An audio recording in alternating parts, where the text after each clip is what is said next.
नमस्कार, मैं हूं अंकुर और आप देख रहे हैं सत्यहिंदी.com। सत्य हिंदी का एंड्रॉयड ऐप डाउनलोड करने के लिए डिस्क्रिप्शन में जाइए, वहां पे एक लिंक दिया गया है, वहां से आप डाउनलोड कर सकते हैं। अब एक नजर डाल लेते हैं अब तक की खबरों पर। आज किसानों का चक्का जाम शांतिपूर्ण तरीके से सफल रहा। इस दौरान अंबाला के शंभू बॉर्डर, हरियाणा राजस्थान के शाहजहांपुर बॉर्डर और दिल्ली गुड़गांव के बॉर्डर पर प्रदर्शनकारियों ने जाम लगाया। पंजाब और हरियाणा में कई जगहों पर प्रदर्शनकारी सड़क पर उतरे और यहां जाम का खासा असर देखने को मिला। महाराष्ट्र में भी चक्का जाम के समर्थन में किसान सड़कों पर उतरे। चक्का जाम दोपहर 12 बजे से 3 बजे तक रहा। किसान आंदोलन को धार देने में महापंचायतों की भूमिका बहुत अधिक रही है। कृषि कानूनों के खिलाफ देश भर में महापंचायत होने का सिलसिला जारी है। पश्चिमी उत्तर प्रदेश में मुजफ्फरनगर के बाद बागपत, मथुरा, बिजनौर और शामली में महापंचायतें हो चुकी हैं। शामली में तो प्रशासन की ना के बाद भी महापंचायत हुई और बड़ी संख्या में लोग पहुंचे थे।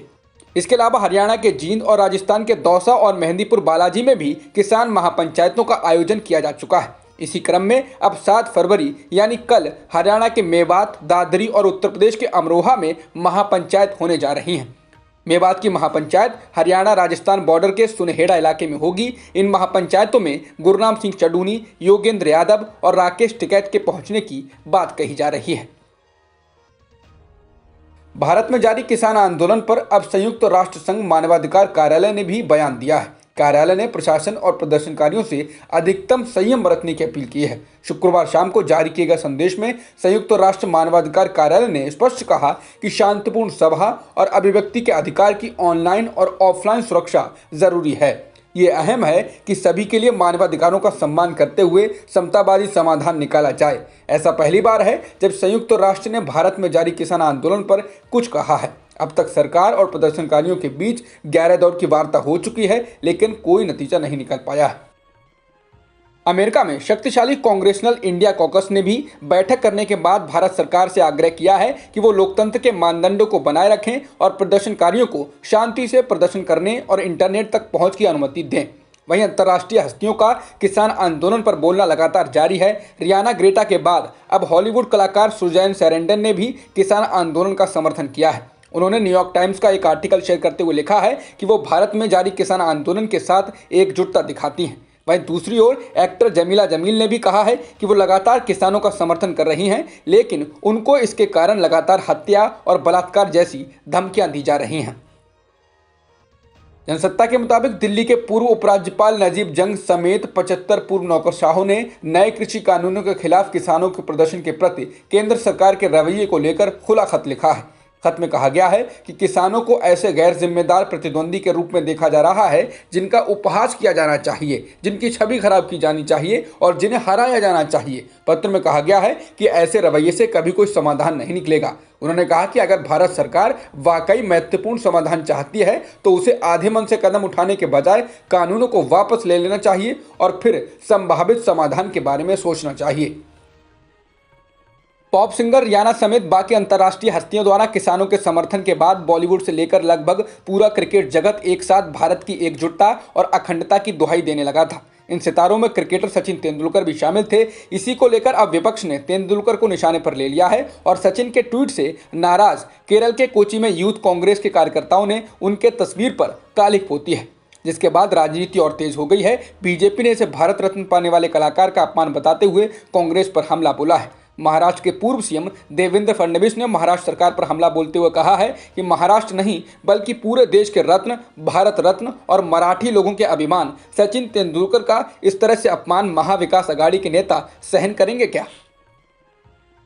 सुप्रीम कोर्ट के जज जस्टिस एम.आर. शाह ने गुजरात हाई कोर्ट की डायमंड जुबली पर बोलते हुए पीएम मोदी की जमकर तारीफ की। उन्होंने कहा कि प्रधानमंत्री नरेंद्र मोदी हमारे सबसे लोकप्रिय, प्यारे, जीवंत और दूरदर्शी नेता हैं। उन्होंने कहा कि मुझे गुजरात हाई कोर्ट के 60 साल पूरे होने और स्मारक डाक टिकट के विमोचन पर काफ़ी खुशी हो रही है, और वो भी तब और जब हमारे सबसे लोकप्रिय, प्यारे, जीवंत और दूरदर्शी नेता माननीय प्रधानमंत्री मोदी जी द्वारा स्मारक डाक टिकट का विमोचन किया जा रहा है। इसके अलावा गुजरात उच्च न्यायालय के मुख्य न्यायाधीश विक्रम नाथ ने भी कार्यक्रम में कहा कि प्रधानमंत्री देश के प्रति अपनी प्रतिबद्धता के कारण अत्यधिक लोकप्रिय हैं। जिम्मेदारियों को निभाने की उनकी ईमानदारी ने उनकी लोकप्रियता को बढ़ाने में महत्वपूर्ण भूमिका निभाई है। बता दें, इससे पहले पिछले साल सुप्रीम कोर्ट के जज जस्टिस अरुण मिश्रा ने एक सार्वजनिक समारोह में कहा था कि प्रधानमंत्री मोदी बहुमुखी प्रतिभा के व्यक्ति हैं, जिनकी सोच वैश्विक स्तर की और काम स्थानीय स्तर पर करते हैं, जिसकी सुप्रीम कोर्ट बार एसोसिएशन के अलावा भी काफी आलोचना हुई थी। प्रधानमंत्री मोदी ने न्यायपालिका को लेकर आज कहा कि भारत की न्यायपालिका एक ऐसी संस्था रही है जो हमेशा से अपने कर्तव्य के रूप में लोगों के अधिकारों के लिए खड़ी रही और जिसने राष्ट्रीय हित को प्राथमिकता दी है। पीएम मोदी गुजरात उच्च न्यायालय की डायमंड जुबली पर बोल रहे थे। इस दौरान उन्होंने कहा कि हमारी न्यायपालिका ने हमेशा संविधान की सकारात्मक और रचनात्मक रूप से व्याख्या की है ताकि इसे और मजबूत किया जा सके। पश्चिम बंगाल में आज बीजेपी के राष्ट्रीय अध्यक्ष जेपी नड्डा ने मालदा में रोड शो के दौरान ममता बनर्जी पर जमकर निशाना साधा। उन्होंने जनता को संबोधित करते हुए कहा कि ममता बनर्जी ने अपने अहंकार के कारण बंगाल के किसानों को पीएम किसान योजना का फायदा नहीं लेने दिया। इस योजना के तहत हर किसान को पीएम ने 6,000 रुपए दिए, लेकिन बंगाल के 70 लाख किसान इस लाभ से वंचित रहे। नड्डा ने कहा कि ममता ने राज्य के किसानों के साथ अन्याय किया है। इसके साथ ही उन्होंने कहा कि अब जनता उनको गुड बाय करने वाली है और बीजेपी ही बंगाल का असली विकास करेगी। पश्चिम बंगाल में आज से बीजेपी परिवर्तन यात्रा करने वाली है। इसी का आज बीजेपी के राष्ट्रीय अध्यक्ष जेपी नड्डा ने आगाज कर दिया। उन्होंने रथ को हरी झंडी दिखाकर परिवर्तन यात्रा का आगाज किया। इससे पहले बीजेपी रथ यात्रा की अनुमति नहीं देने के लिए राज्य सरकार पर आरोप लगा रही थी। हालांकि ममता सरकार ने कहा था कि बीजेपी बदनाम करने का प्रोपेगेंडा चला रही है, उनको अनुमति देने से किसी ने मना नहीं किया है। अमेरिकी राष्ट्रपति जो बाइडेन ने कहा है कि पूर्व राष्ट्रपति डोनाल्ड ट्रंप को क्लासिफाइड इंटेलिजेंस ब्रीफिंग यानी गोपनीय खुफिया जानकारी नहीं मिलनी चाहिए। सीबीएस इवनिंग न्यूज को दिए एक इंटरव्यू में जो बाइडेन से जब ये सवाल पूछा गया कि ट्रंप को इंटेलिजेंस ब्रीफिंग मिलनी चाहिए अगर उन्होंने अनुरोध किया तो इसके जवाब में बाइडेन ने कहा, मुझे लगता है कि नहीं। अमेरिकी राष्ट्रपति ने कहा कि उन्हें इंटेलिजेंस ब्रीफिंग देने का क्या मतलब है, वह क्या प्रभाव डाल सकते हैं। इसके बजाय तथ्य तो यह है कि उनकी जुबान फिसल सकती है और वह कुछ भी कह सकते हैं। सीएनएन के मुताबिक अमेरिका में पूर्व राष्ट्रपतियों को पारंपरिक रूप से इंटेलिजेंस ब्रीफिंग्स के लिए अनुरोध करने पर उन्हें यह हासिल करने की अनुमति दी जाती रही है और वर्तमान में भी कई पूर्व राष्ट्रपतियों को यह मिल रही है। म्यांमार में तख्तापलट के बाद सैन्य सरकार लगातार इंटरनेट पर पाबंदी लगा रही है। फेसबुक बंद करने के बाद अब म्यांमार में सोशल मीडिया साइट ट्विटर और इंस्टाग्राम पर भी बैन लगा दिया गया है। वहीं शुक्रवार को सैकड़ों छात्रों और शिक्षकों ने विश्वविद्यालयों में तख्तापलट के खिलाफ प्रदर्शन किया। बता दें, संयुक्त राष्ट्र भी विश्व समुदाय से अपील कर चुका है कि सभी मिलकर इस तख्तापलट को असफल बनाएं। अब तक की खबरों में इतना ही। बाकी खबरों के लिए बने रहिए सत्यहिंदी.com के साथ।